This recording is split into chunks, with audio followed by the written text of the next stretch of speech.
Only I could go back in time and rewind that small blooper, but unfortunately I am unable to. However, my next guest might be able to tell me some of the tropes, some of the tricks, some of the tripwires that are involved in destination time travel. The future Doc, great Scott, forgetting the wibbly-wobbly, timely-wimey past. Destination Time Travel is your journey into the many worlds of time travel tale. It's written by Dick Fiddy and Steve Nallon, and joining me live on the line from somewhere in space and time is Steve Nallon. Steve, good morning to you. Good morning. Do you know, one of the strange things is that we do move in space a lot. And one of the strange things about time travel stories, when they have their little machine that travels in time, it really should travel in space as well, because the Earth has just, moved a couple of thousand miles in the last few seconds. So anyway, I just thought I'd mention that because, we are moving not only in time, but also in space. And that's one of the issues with time travel that the TARDIS fixes, but the DeLorean doesn't. But no matter, it's a small technical issue, is that? Yes, indeed. So for those of you who don't know, explain the genesis of destination time travel, because I'm of a generation that that's Back to the Future, Power of Love. I mean, that I was in my teens when that came out, and it was the 80s movie. But I'm of a generation when I grew up being terrified of the time tunnel, if you remember that one from the series. Oh, yeah. I mean, well, here's the thing. Now, we did a lot of research into Back to the Future because, frankly, it is the perfect time travel story. I mean, just get your facts right here. It's the time travel story. No argument. That's the end of it. Bah, bah, bah. But interestingly, it was never originally called that. It was going to be a fridge and not the DeLorean that was going to be the time machine. No. And it was turned down 42 times. And the reason why it was turned down was because every executive in Hollywood said, time travel movies don't sell. They're always a big flop. And what's interesting about, what you were saying, being a teenager at that age, that when it came out, it set the mood for movies from then on. Because suddenly you had this big blockbuster, huge, successful film, which was meant to be a one-off. The next two had to be, invented from the first one. And they did it brilliantly. And then, more or less at the same time, you got Terminator. So suddenly you've got two big blockbusting time travel stories.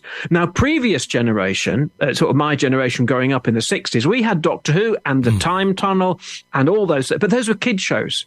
Essentially, there were family sort of tea time kid shows, but suddenly you had, an adventure story on film, a comedy one with Back to the Future, and much more serious with the Terminator, and we've never stopped.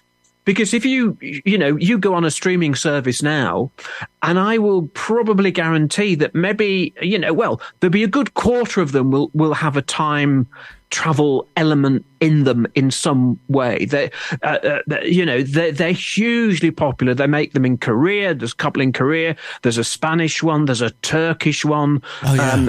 And they're really good. And there's a brilliant, probably the best one of our generation now is a series from Germany called Dark. And that has got a huge fan base. Plus, you've got Travelers in America and Timeless in America that came out in the last few years, or the last 10 years certainly. So it just never stops. The one in Spain is the Ministerio de Tiempo, which is absolutely brilliant, and they've got a scene where Gabriel Garcia Lorca goes and hears people listening to his poetry.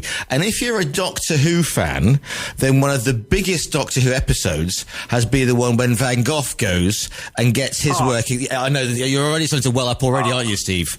Oh, I love it. And here's the interesting thing about Doctor Who.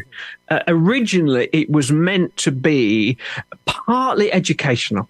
So there were each week, alternate weeks, it was going to be an adventure story. One week with monsters and blah blah blah blah. Yeah. And the next week it was going to be meeting someone from the past and explaining why they were so important. And one of the famous episodes was of Doctor Who in the early series was Marco Polo, which a friend of mine was in, oddly enough, Mark Eden. Anyway, and the Van Gogh ones, the Van Gogh episode and the Rosa Parks episode went back to that tradition where you took somebody very well known from the past and quite possibly introduced them to a generation that didn't know who they were. From a historical point of view, they might have seen Van Gogh's Sunflowers, but they didn't know his history. Yeah, and Doctor Who has always been brilliant, and Time Tunnel did that as well. You know, I remember Time Tunnel. I didn't know much about the Titanic, and I learnt my history of the Titanic from watching the Time Tunnel when the two guys land on the Titanic. I forgot that episode. Yeah. Here's the thing. Here's the thing.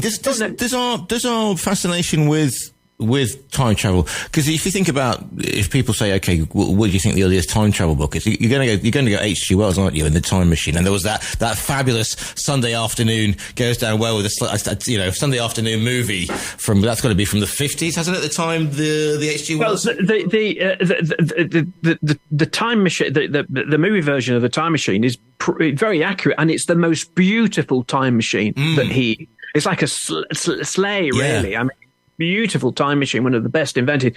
The interesting thing about H.G. Wells was two things, really. One was he put science into time travel. You did have a few time travel stories before then, but they never explained how it happened, or it was just a box that took you into the past. But actually, you read the book, and there's an enormous amount of mathematics in it. And basically, he sets up the idea that time travel could be possible using a recent concept in the 19th century, which was the fourth dimension. You know, this wonderful phrase called the fourth dimension, which you can somehow go into and then come out of, and all that sort of stuff. It's all nonsense, but it reads as if it's believable. The other thing was, this is always true of every time travel story. They're not about the past in a way. They're not about the future. They're about now. And what H.G. Wells was exploring with the creatures that he found in the future that lived underground was with the idea that so many working class people in Victorian society worked underground. They worked in the mines, or if they didn't work in mines, they worked in enclosed factories and didn't see daylight. So he was sort of, exploring a social issue at the same time. And that's what time travel stories are brilliantly able to do. Look at Terminator. It's a bad future, a warning about technology taking over. Well, come on, we can't get more contemporary than the idea of bad technology running our lives, and something like Terminator has stayed contemporary for the past. You only have to mention AI and suddenly your timeline is just full of people putting memes of Arnie up, aren't they? Let's face it. Well, exactly. It's and I always say, it's not a time to, not enough. Star Wars is one of the big ones that doesn't have time travel in it, except at the very, very fringes of the fan base. There are some fan stories out there that do play with time travel. Anyway, that's another issue. But the whole point I always thought about Darth Vader was that he took off his mask and didn't want the technology and was warning, Luke to sort of avoid, it's what Alec Guinness said as Obi-Wan Kenobi. Feel the Force, Luke, feel the Force. Switch off your computer and feel the Force. So I think, people say, how do you, writing this book, how do you do it? Well, I've got this thing called a pencil. Good grief. Ladies and gentlemen, Steve just held up a piece of ancient artifact there to the computer. It looks like it's a well-used one at that. Oh my goodness, there's a plethora of pencils. I've got a plethora of pencils because if I've got an idea, I don't want my pencil to run out in the middle of the idea. So I've always got 6 sharpened on the desk, waiting to be scribbled. So anyway, no, it's a fascinating area, is time travel, and it opens up so many. Here's the thing. time travel stories. There's a wonderful film called Somewhere in Time with Christopher Reeve. It's a wonderful romantic story. And it's a complete opposite in terms of rules, because in that story, it's a romance, a bit like The Time Traveler's Wife, and you can't change the past. That's the rule. You can go into the past, but you can't change it. It's all sort of predestined and pre-fulfilled, or whatever you want to call it. That's one rule. The other rule, as with Back to the Future and Terminator, is you can travel into the past and you can change the future.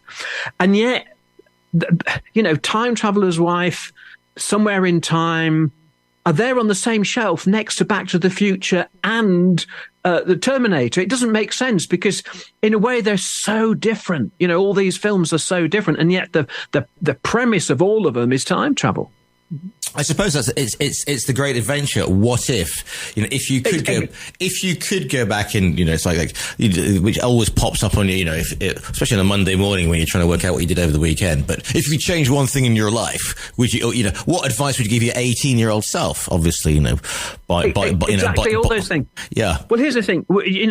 First of all, would you want to travel to the future, or would you want to travel to the past? Now, that's going to divide people. If you want to travel to the future, you'll have your eye on the Euro Millions, right? I can go into Friday or Saturday, whatever day it is, Tuesday, and I can get the 6 numbers, 10 numbers, whatever it is. I'll know what the numbers are, and I'll become a multi-millionaire. Other people will say, no, I don't. I've got this one chance to, travel in time. There's somebody I want to meet in my family who I never knew or is no longer with us, and I don't care about the 50 million. What I want to do is meet my father or my uncle or my brother or my mother or whatever it is. That's more important. So I think that little thought experiment about what you would do if you had a time machine. Well, that's Marty McFly, isn't it? In Back to the Future, he goes, and if we make a little money on the side, because he's got the almanac, isn't he? Well, here you have it. You see, it's tempting, isn't it? It's so tempting. And look what happens when somebody does get it and becomes, all powerful multimillionaire. You get the ultimate 80s film, which is, Back to the Future 2, which when you look at it now is like, it's like Trump heaven. Yeah. It's a sort of, who knew that it should, that Biff would, he looks a bit like Trump and all the rest of it. But anyway, it's, I don't want to get too political, but, it does explore those personal, Faustian choices that we make if we are offered something magical. It's interesting. It's one of the people say, "What would you do? Where would you go?" And because I like to be the signing the Magna Carta or the Declaration of Human Rights. I'm at a Hendrix concert. Definitely, that's me done. Well, that's shot. Great. I mean, that's absolutely brilliant, because and what you will do when you travel back in time to your Hendrix concert is you will make memories. And that is sort of what a lot of time travel stories are ultimately about as well, is making memories, because we all have a time machine in our head and it is our memories, and we can go back. Okay, but we sometimes remember things not quite as they really happened, but that's all part of life. And, and there are several time travel stories which are really memory stories. There's a film called Jacob's Ladder. Blimey, yes, we won't go into spoilers. That's tea time viewing, isn't it? The ending of that got me completely. Yeah. But it's about his memory. Yeah. He's exploring his memory, as is another film which is sort of similar called The Jacket. So you can have quite an interesting sort of psychological, playful psychological story around the time machine in your head. And we talk about Christmas Carol. Christmas is coming up. People will be watching versions of Christmas Carol. Christmas Carol really is, to me, if you want to explain it psychologically, Scrooge has a nervous breakdown on Christmas Eve, and his memories of his past all come back to him. And he's suddenly confronted with memories he hadn't really dealt with for 40, 50 years. And this causes him to have some sort of breakdown Okay, it happens overnight and he's a changed man the next day. That's possibly unbelievable. But I think that's what that story is about. It's so saying, look, you've lost contact with yourself, with the memories of your childhood, your memories of your early working life. This is who you used to be and who you still can be. You can't change the past, mate, but you can change the present and so change the future. And that's why that's such an interesting time travel story in its own right. When it comes to actually writing something like this, it would be very easy to sort of ramble in a circular motion, as it were, going back and forth. So how do you structure this? Because you're hanging it on certain pegs, like the instruments of time travel. Is it a button you press? Is it a bowler hat you put on? Is it a dial you pull? I mean, that's... Yeah, I think what the origin of it was a couple of years ago, where I was writing a novel and it had time travel in it. It was called The Time That Never Was. And what I realized was I had to work out what my rules were before I started writing the book. So I had the story in my head. And I thought, right, okay, what are the rules? What rules can fit the story? And then I thought, I'll have a look at what other people have done out of curiosity, and I'll write a 5,000 word little article, put it on the internet. And that 5,000 words became 10,000 words, and then that became 40,000 words. And then basically the publisher said, look, this is a book. This is a proper book. So I got in touch with Dick Fiddy at the British Film Institute, who knows a lot more than I do about everything. And he said, oh, that's great, Steve, but you've missed out this, this, and this. And then, so we watched all these films, and then we decided to break it down into story tropes, into paradoxes, into time villains, time beings, time guardians. So there's all these aspects of the time travel story. Plus, if you actually writing a book as opposed to a film and television, who tells this tale? Who tells it? When do they know what they know, and all that sort of stuff? And then a little bit about the physics and science of time, where neither of us are scientists, but we read a few books and we mentioned them in our own book and so on. Time travel is technically possible. This is the weird thing about it. It is technically possible in that I'm not an expert on Einstein, but basically he separated time and space. And his point was that Newton thought time and space were essentially the same thing or related. Einstein said, no, they're different. They're relative to each other. And the faster you go, the slower in time you are. So that is the whole point of Einstein. The faster you go, the heavier you get, incidentally. And so you can't travel at light speed because you'd be the size of the universe. But you can technically travel in time. And they proved this very simply by putting watches on an astronaut, or two brothers. One stayed on Earth and one was in the space station, going around the Earth for about a year. Very, very, very, very fast. He came back younger than his brother. Very slightly, milliseconds younger. But he came, time experienced by him spinning around the Earth very quickly. Yeah. Seeing many sunsets every day, meant that he came back younger than his brother. Yeah, we got that. If you've seen Chris Nolan's Interstellar, you know there's a bit where they come back and suddenly a member of the crew is significantly older than when they left him. Well, but also what's interesting about that is that, time is a oneness, and that's another philosophy that's in time. And this dates back to philosophers such as Hegel. And what he imagined was that if we could somehow connect with the cosmos or the zeitgeist or something, if somehow our consciousness could be raised, and we'd experience a oneness of time, and we would become a sort of godlike figure where past, present, and future were all together. And bizarrely, Barbra Streisand sang about that in "On a Clear Day You Can See Forever," because that's what that film is about. You can suddenly go into a cosmic moment and see everything all at once. So you see, that's what I love about my shows. They can go everywhere from quoting, good quoting Back to the Future, to Hegel, to the life and works and philosophy of Barbara Streisand with leaps. And if that's not a continuation of the universe, I don't know what isn't. What do you hope that people take from Destination Time Travel, Steve? Well, I think that we don't want to be the person who pulled the curtain back and showed all the mechanism behind it, except that we want to show that, these are very thoughtfully constructed tales. And like anything that is thoughtfully constructed, there is by definition, a thought process that goes behind it and a philosophy that goes behind it. So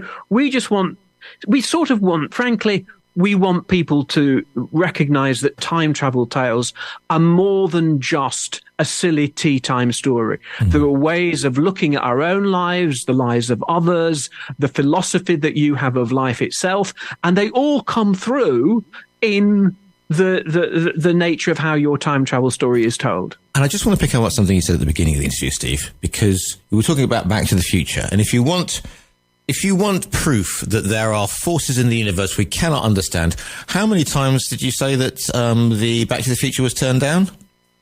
I think it was about 42, but I've suddenly remembered that that's also what is in Hitchhiker's Guide to the Galaxy. But it was certainly a lot of them. And it was originally going to be called The Spaceman from Pluto.